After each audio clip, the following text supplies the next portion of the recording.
Good morning.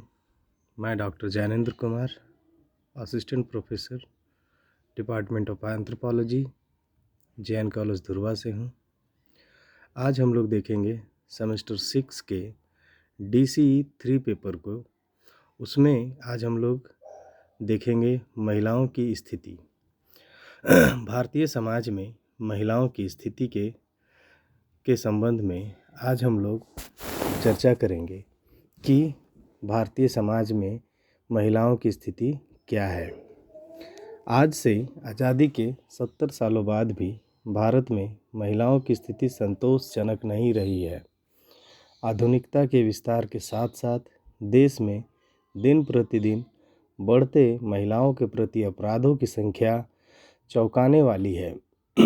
उन्हें आज भी कई प्रकार के धार्मिक रीति रिवाज, कुरीतियों, रूढ़िवादियों, यौन अपराधों, लैंगिक भेदभाव, घरेलू हिंसा, निम्न जीवन स्तरीय शैली, अशिक्षा, कुपोषण, दहेज, उत्पीड़न, कन्या भ्रूण हत्या, सामाजिक असुरक्षा तथा उपेक्षा का शिकार होना पड़ रहा है।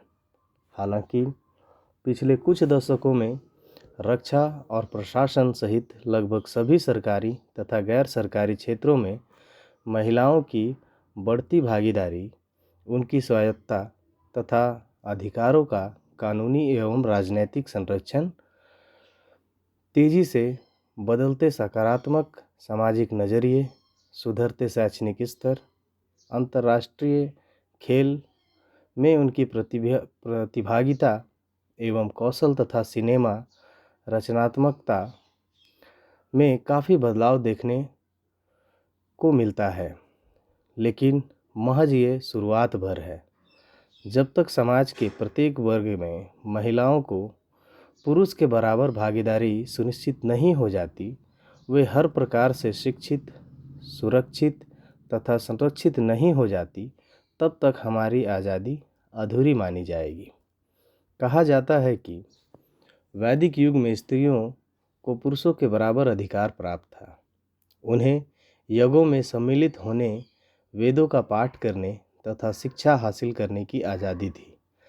ऋग्वेद और उपनिषद, अपला, घोषा, मैत्रेय जैसी कई महिला विशुद्धियों के बारे में जानकारी प्रदान करते हैं। जैसा कि प्राचीन भारत में कहा जाता रहा है, यत्र नायस्तु पूज्यन्ते रमन्ते तत्र देवता, अर्थात जहाँ स्त्रियों का सम्मान होता है वहाँ देवता निवास करते हैं। स्मृतियों ने स्त्रियों पर पाबंदी लगाना शुरू किया। यहीं से महिलाओं की स्थिति में गिरावट आना शुरू हो गया। भारत पर इस्लामिक आक्रमण के बाद तो हालत बद से बदतर हो गई। इस समय पर्दा प्रथा, बाल विवाह, सती प्रथा, जौहर, देवदासी जैसी घृणित धार्मिक रूढ़ियाँ प्रचलन में आई। मध्य युग में भक्ति आंदोलन ने महिलाओं की स्थिति को सुधारने का प्रयास किया। मीराबाई, अक्का, महादेवी, रामी जानाबाई और लालदेह ही इन आंदोलन का सफल हिस्सा बन सकी। इसके तुरंत बाद सिख धर्म प्रादुर्भाव हुआ। इनमें भी युद्ध नेतृत्व एवं धार्मिक प्रबंध समितियों में महिलाओं और पुरुषों को के बराबरी का उपदेश दिए गए। अंग्रेजी शासन ने अपनी तरफ से महिलाओं की स्थिति को सुधारने के कई विशेष प्रयास नहीं किए, लेकिन 19वीं शताब्दी के मध्य उपजे अनेक धार्मिक सुधारवादी आंदोलनों जैसे ब्रह्म समाज, आर्य समाज, रामकृष्ण मिशन, ईश्वर चंद्र विद्यासागर, ज्योतिबाई फुले, सावित्रीबाई फुले आदि ने अंग्रेजी सरकार की सहायता से महिलाओं के हित में सती प्रथा का उन्मूलन सहित कई कानूनी प्रावधान पास करवाने में सफलता हासिल की। यूँ तो पहले भी माता तपस्विनी, मैडम काका और सरला देवी जैसी कई क्रांतिकारी महिलाएं भारत के राष्ट्रीय स्वतंत्रता आंदोलन में सक्रिय थी, किंतु गांधी जी के आह्वान के बाद यह संख्या कई गुना बढ़ गई।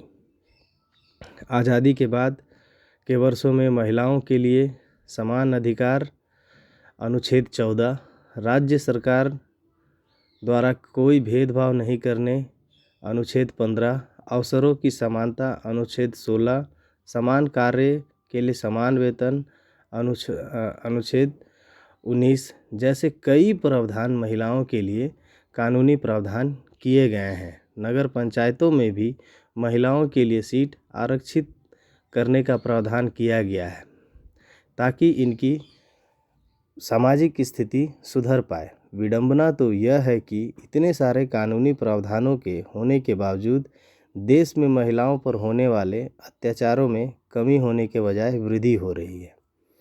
राष्ट्रीय अपराध रिकॉर्ड ब्यूरो के अनुसार 2014 में प्रतिदिन 100 महिलाओं का बलात्कार हुआ और 364 महिलाएं यौन उत्पीड़न का शिकार हुई। इस वर्ष केवल बलात्कार के 36,000 मामले दर्ज किए गए। गृह मंत्रालय भारत सरकार द्वारा जारी आंकड़ों के मुताबिक 2014 से 2016 के बीच में 1 लाख से भी ज़्यादा मामला दर्ज किया गया। भारत में के ग्रामीण क्षेत्रों में प्रजनन क्षमता पर नियंत्रण पाने के बहुत कम उपाय प्रयोग किए जाते हैं, जिससे बार बार गर्भाधारण और शारीरिक अक्षमता के चलते कई प्रकार की स्वास्थ्य समस्याएं देखने को मिलती है। हालांकि कुछ महिलाएं इन सभी चुनौतियों से पार पाकर विभिन्न क्षेत्रों में देश के सम्मानीय स्तरों तक भी पहुंची है, जैसे श्रीमती इंदिरा गांधी, प्रतिभा देवी सिंह पाटिल, सुषमा स्वराज, निर्मला सीतारमण, महादेवी वर्मा, सुभद्रा कुमारी चौहान आदि उल्लेखनीय हैं। भारत जैसे पुरुष प्रधान देश में 70 के दशक से महिला सशक्तिकरण शब्द प्रकाश में आया, जिनमें 1990 के भूमंडलीकरण तथा उदारवाद के बाद विदेश निवेश द्वारा स्थापित गैर सरकारी संगठनों के रूप में अभूतपूर्व तेजी आई।